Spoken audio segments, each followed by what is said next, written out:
ಅಲ್ಲ ನೀನಂದ್ರೆ ನಮಗೆ ಪಂಚಪ್ರಾಣ ಅಪ್ಪ, ಪಂಚಪ್ರಾಣ. ಅಣ್ಣ, ಅದೆಲ್ಲವನ್ನ ತಮ್ಮ ಧರ್ಮದ ನುಡಿಯಿಂದ ಕೇಳಿಸಿಕೊಂಡೇನಣ್ಣ. ಹಾ, ಅದು ಯಾಕಣ್ಣ ತೊದಲುತ್ತಿರುವೆ? ಈಗಲೇ ಹೇಳಿದರಲ್ಲ ನಾನಂದ್ರೆ ನಿಮಗೆ ಪಂಚಪ್ರಾಣ ಅಂತ. ಹಾ ಅಣ್ಣ, ತೆಗೆದುಕೋ. ಸಾರೋ ತಮ್ಮ. 10 ಮರಿ ಮಾರಿದ 10,000ದಂತೆ 1,00,000 ರೂಪಾಯಿಗಳನ್ನು. ತಮ್ಮ, ಈ ನಿನ್ನ ದುಡಿಮೆಗೆ ನಾನು ಎಷ್ಟು ಬಣ್ಣಿಸರೂ ಸಾಲದು. 2 ವರ್ಷದಿಂದ ಮಳೆಯು ಹೆಚ್ಚಾಗಿ ಹೊಳೆಯು ಬಂದು ಬೆಳೆಯೆಲ್ಲ ನಾಶವಾಗಿ ಹೋಯಿತು. ಆದರೆ ನಿನ್ನ ಕುರಿಮರಿಗಳಿಂದ ನನ್ನ ಸಂಸಾರವನ್ನು ನಡೆಯುತ್ತಿದೆ ತಮ್ಮ. 1 ವರ್ಷದಿಂದ ಈ ವರ್ಷ ಕೂಡ ಮಳೆಯೂ ಇಲ್ಲ, ಬೆಳೆಯೂ ಇಲ್ಲ. ಏನು ಮಾಡುವುದು? ಅಣ್ಣ, ನಾನಿರುವಾಗ ನಿನ್ನ ಕಣ್ಣಲ್ಲಿ ನೀರೇ ಕಣ. ನೇಗಿಲ ಯೋಗಿಯಾದ ನೀನು ಎಂದಿಗೂ ಭೋಗಿಯಲ್ಲ. ಈ ನೇಗಿಲ ಯೋಗಿ ಹುತ್ತಿ ಬಿತ್ತಿ ಬೆಳೆಯದಿದ್ದರೆ ಈ ಜಗತ್ತಿಗೇನೆ ಉಳಿಗಾಲವಿಲ್ಲಣ. ಅಣ್ಣ, ಅದು ನಿನ್ನ ನಿತ್ಯ ಕಾಯಕವಣ, ಅದು ನಿನ್ನ ನಿತ್ಯ ಕಾಯಕ. ತಮ್ಮ, ಈ ನಿನ್ನ ಮಾತಿನಲ್ಲಿ ಕೇಳಿದರೆ ಎಂದಿಂತ ಒಂದೊಂದು ದೊಡ್ಡ ಮಾತಾಗಿದೆ ತಮ್ಮ. ಏನಣ್ಣ? ನಿನ್ನ ತಮ್ಮನಾಗಿ ಜನಿಸಿದ ನನಗೆ ಅಷ್ಟು ತಿಳಿಯುವುದಿಲ್ಲವೇನಣ್ಣ?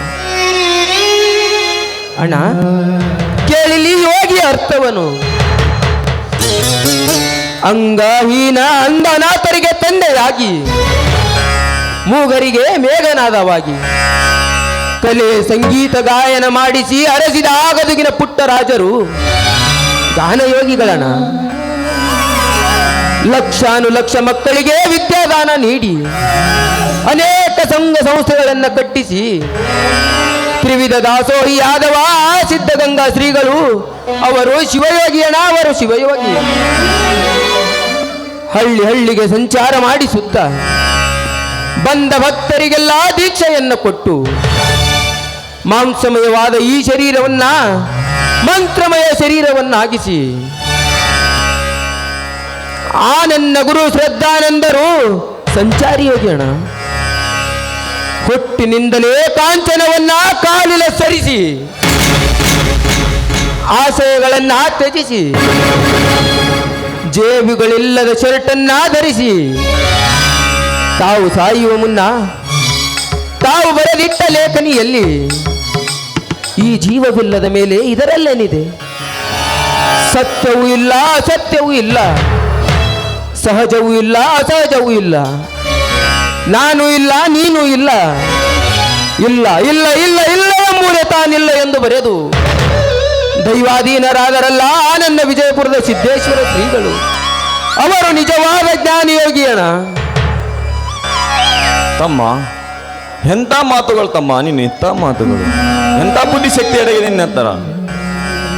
ಅಷ್ಟೇ ಕಣ, ಇನ್ನು ಕೇಳು.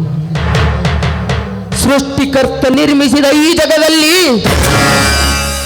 ಚಳಿ ಮಳೆ ಬಿಸಿಲೆನ್ನದೆ ಒತ್ತಿ ಬಿತ್ತಿ ಬೆಳೆದು ಈ ಜಗಕ್ಕೆ ಅನ್ನ ಹಾಕುವ ನೀನು ನಿಜವಾದ ನೇಗಿಲ ಯೋಗಿಯಣ್ಣ, ನೀನು ನಿಜವಾದ ನೇಗಿಲ. ತಮ್ಮ, ನಿನ್ನೊಂದೊಂದು ಮಾತು ಕೇಳಿ ನಾನು ಈ ಜಗವನ್ನೇ ಮರೆತು ಹೋದೆ ತಮ್ಮ, ಈ ಜಗವನ್ನೇ ಮರೆತು ಹೋದೆ.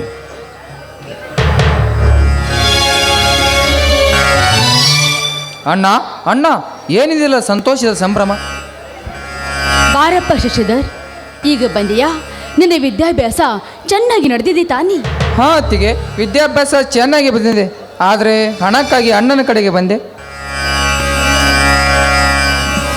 ಅಣ್ಣ, ಈಗ ತಾನೇ ಮರಿ ಮರಿ ಇದು ಹಣವಿದೆಯಲ್ಲ, ಅದರಲ್ಲಿ ತಮ್ಮನಿಗೂ ಕೊಟ್ಟು ಬಿಡೋಣ. ತಮ್ಮ ಶಶಿಧರ, ಎಷ್ಟು ಬೇಕಾಗಿತ್ತು ನಿನಗೆ ಹಣ? ಅಣ್ಣ, 25,000 ಕೊಟ್ಬಿಡಿ ಸಾಕು. ಆಯ್ತು ತಮ್ಮ, ತೆಗೆದುಕೋ. ಹಣ ಎಂದ ಮೇಲೆ ಸ್ವಲ್ಪ ಹಿಡಿತದಲ್ಲಿಟ್ಟುಕೋ.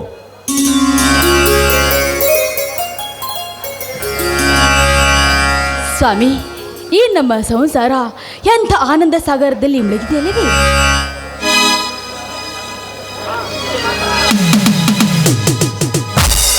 ತಮ್ಮ ಶಶಿಧರ ಬೀರು, ನೀವು ನನಗೆ ಇಬ್ಬರು ಪಂಚಪ್ರಾಣ. ಬನ್ನಿರಪ್ಪ, ನನ್ನೊಂದಿಗೆ ಸಂತೋಷದಿಂದ ಹಾಡೋಣ. ಆ